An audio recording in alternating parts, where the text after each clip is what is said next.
WhatsApp guys, कैसे हैं आप लोग। कई लोग बार बार पूछ रहे थे कि हम किस तरह से घर बैठे बैठे इंजरीज को ट्रीट कर सकते हैं। तो मैं इस वीडियो में आपको बताऊंगा कि आप खुद ही घर बैठे बैठे किस तरह अपने इंजरीज को ट्रीट कर सकते हैं। लास्ट में मैं आपको कुछ डाइट टिप्स भी दूंगा, तो इस वीडियो को एंड तक जरूर देखिए ताकि आपको पता चल सके कि आप किस तरह से खुद की इंजरीज को ट्रीट कर सकते हैं, क्योंकि इंजरीज किसी को भी हो सकती है और हर किसी को उससे डील करने का तरीका आना चाहिए।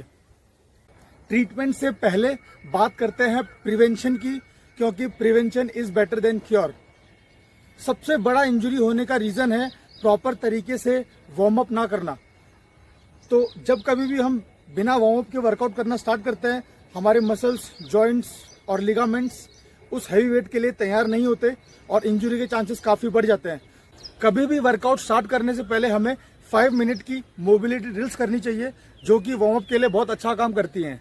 मोबिलिटी ड्रिल्स करने की वजह से हमारे जॉइंट्स के बीच में साइनोवियल फ्लूइड एक्टिवेशन होता है, जो कि हमारे जॉइंट्स को काफी ज्यादा लुब्रिकेट कर देता है और हमें हैवी लोड्स के लिए तैयार करता है। इसी के साथ ही साथ इंजरी के चांसेस 50% से भी ज्यादा कम हो सकते हैं।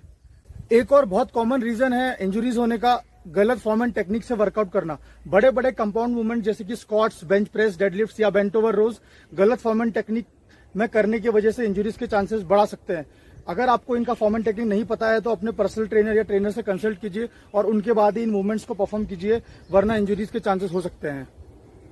एक और बहुत इंपॉर्टेंट तरीका है इंजरीज से बचने का, वो है प्रोटेक्टिव मेजर्स को यूज करना।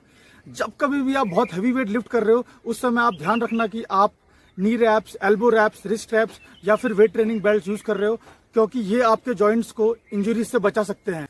एक और बहुत कॉमन रीजन है इंजरीज का, वो है डिहाइड्रेशन।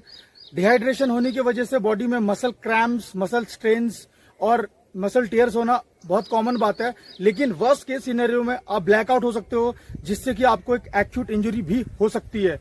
तो इस बात का ध्यान रखना है कि वर्कआउट से पहले आपकी बॉडी अच्छे से हाइड्रेटेड हो, बॉडी में fluid intake, water intake, electrolyte intake अच्छी क्वांटिटी में होना चाहिए। दोस्तों प्लीज ओवर ट्रेनिंग मत करो। ओवर ट्रेनिंग करने की वजह से भी आपके इंजरी के चांसेस काफी बढ़ सकते हैं। बार बार ट्रेनिंग करने से और प्रॉपर रेस्ट या न्यूट्रिशन ना लेने की वजह से ओवर ट्रेनिंग हो जाती है और फिर आगे जाके उस मसल में इंजरी के चांसेस काफी बढ़ जाते हैं। नो पेन नो गेन, इस अप्रोच से भी आप अपनी इंजरीज को इनवाइट कर सकते हो। अपनी बॉडीज और मसल्स को पुश करना अच्छी बात है, लेकिन आपको समझना चाहिए कि आपको अपनी मसल्स को कितना पुश करना है और साथ ही साथ आपकी मसल्स में पेन हो रहा है या फिर आपके जॉइंट्स में। अगर आपके किसी भी स्पेसिफिक जॉइंट या मसल में 4 या 5 दिन से ज्यादा पेन है, तो इसका मतलब वहां पे कुछ ना कुछ प्रॉब्लम है।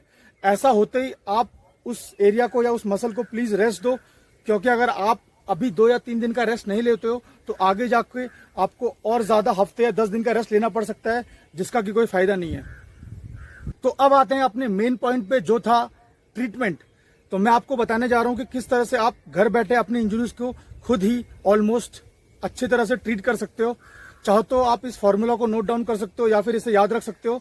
तो फॉर्मूला है प्राइसर, पी फॉर प्रोटेक्शन।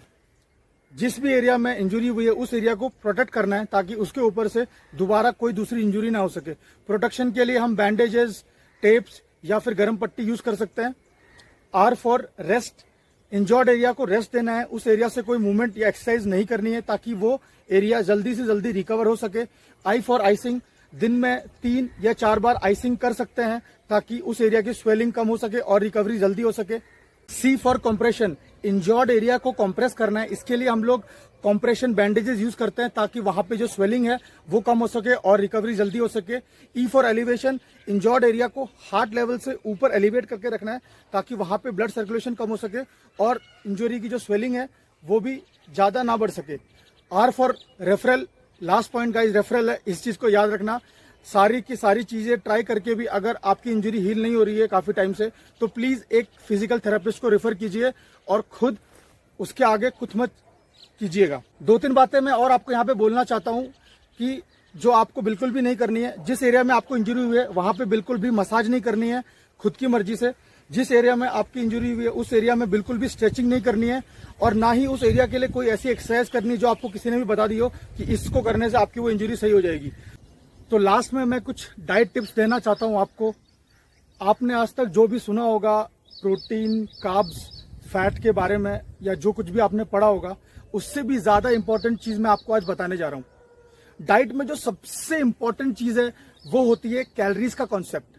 आपके लिए कैलोरीज का कॉन्सेप्ट समझना बहुत जरूरी है, क्योंकि आप कितने ग्राम कार्ब्स खा रहे हो, कितने ग्राम फैट ले रहे हो, कितने ग्राम प्रोटीन ले रहे हो, इससे भी ज्यादा इंपॉर्टेंट है कि आप कितनी ज्यादा कैलोरीज कंज्यूम कर रहे हो, इस बात को समझना। तो गाइस, जो मैंने नीचे लिंक दिया है डिस्क्रिप्शन बॉक्स में, उससे आप यूज करके अपनी पूरे दिन की कैलोरी इनटेक कैलकुलेट कर सकते हो। हर एक फूड को अलग अलग से कैलकुलेट करो उस वेबसाइट में जाके और सबको ऐड कर दो, आपको टोटल डेली कैलोरी कंजप्शन आपकी डाइट का मिल जाएगा। लास्ट में मैं आपको एक जनरल सी बात बताना चाहता हूँ। 1 ग्राम फैट में 9 कैलोरीज होती हैं, 1 ग्राम कार्ब्स में 4 कैलोरीज होती हैं और 1 ग्राम प्रोटीन में 4 कैलोरीज होती हैं। आई होप कि मैंने सारे पॉइंट्स कवर कर दिए होंगे। कोई क्वेरीज हो तो मुझे कमेंट करके बताओ। अगर वीडियो अच्छा लगा हो तो प्लीज लाइक कर दो और शेयर कर दो। Thank you so much for watching, thank you for love and support, और मिलते हैं कल की वीडियो में।